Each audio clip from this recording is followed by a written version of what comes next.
नमस्कार दोस्तों, धर्म ज्ञान चैनल पर आप सभी का स्वागत है।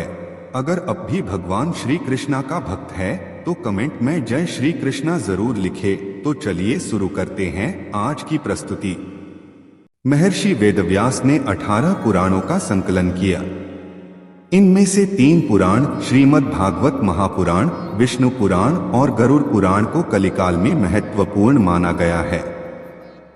इन तीनों पुराणों में भी गरुड़ पुराण का महत्व अधिक है।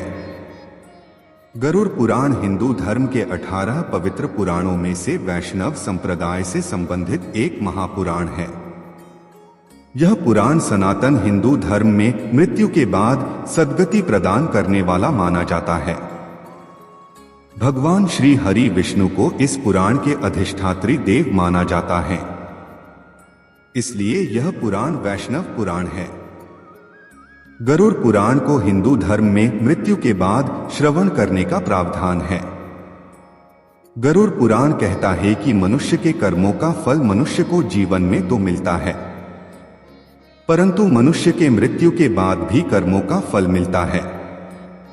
इसलिए कर्मों के ज्ञान को प्राप्त करने के लिए हिंदू धर्म में किसी मनुष्य के मृत्यु के बाद मृतक को गरुड़ पुराण का श्रवण कराने से मृतक को जन्म मृत्यु से जुड़े सभी सत्य का ज्ञान जान सकता है। गरुड़ पुराण में 19,000 श्लोक है, परंतु वर्तमान समय में पांडुलिपियों में कुल 8,000 श्लोक ही उपलब्ध हैं। इस पुराण को पूर्वखंड और उत्तरखंड 2 भागों में विभाजित किया गया है। पूर्वखंड में 229 अध्याय हैं। उत्तरखंड में अध्यायों की संख्या 34 से लेकर 49 तक मिलती है। पूर्वखंड को आचार खंड भी कहते हैं। उत्तरखंड को प्रेतखंड या प्रेतकल्प भी कहा जाता है। गरुड़ पुराण की 90% सामग्री पूर्वखंड में है और 10% सामग्री उत्तरखंड में है। गरुड़ पुराण के पूर्वखंड में विविध विषयों का समावेश किया गया है। इसमें जीव और जीवन से संबंधित कथाएं हैं। प्रेतखंड में मुख्य मनुष्य के मृत्यु बाद जीव की गति और उससे जुड़े हुए कर्मों से संबंधित कथाएं हैं। गरुड़ पुराण वैसा नहीं है जैसा पुराण के लिए भारतीय साहित्य में कहा गया है।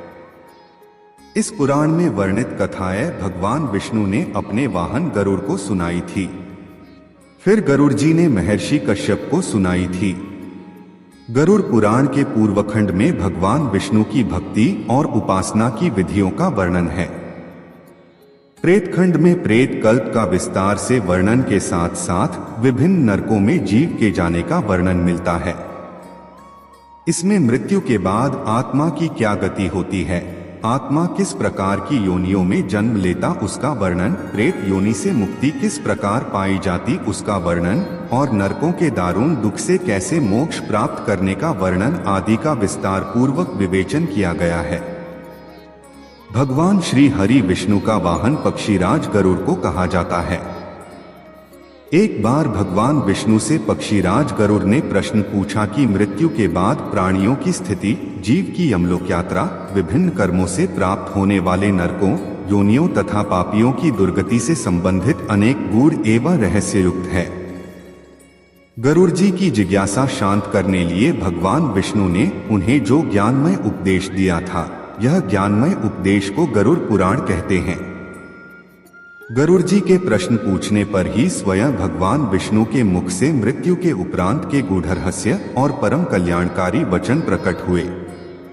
भगवान श्री हरि विष्णु के निर्धारित यह पुराण प्रमुख रूप से वैष्णव पुराण है। गरुड़ पुराण ज्ञान ब्रह्मा जी ने महर्षि वेदव्यास को सुनाया था। तत्पश्चात महर्षि वेदव्यास ने अपने शिष्य महर्षि सूत जी को तथा महर्षि सूत जी ने नैमिषारण्य में शौनकादि ऋषिमुनियों को प्रदान किया था।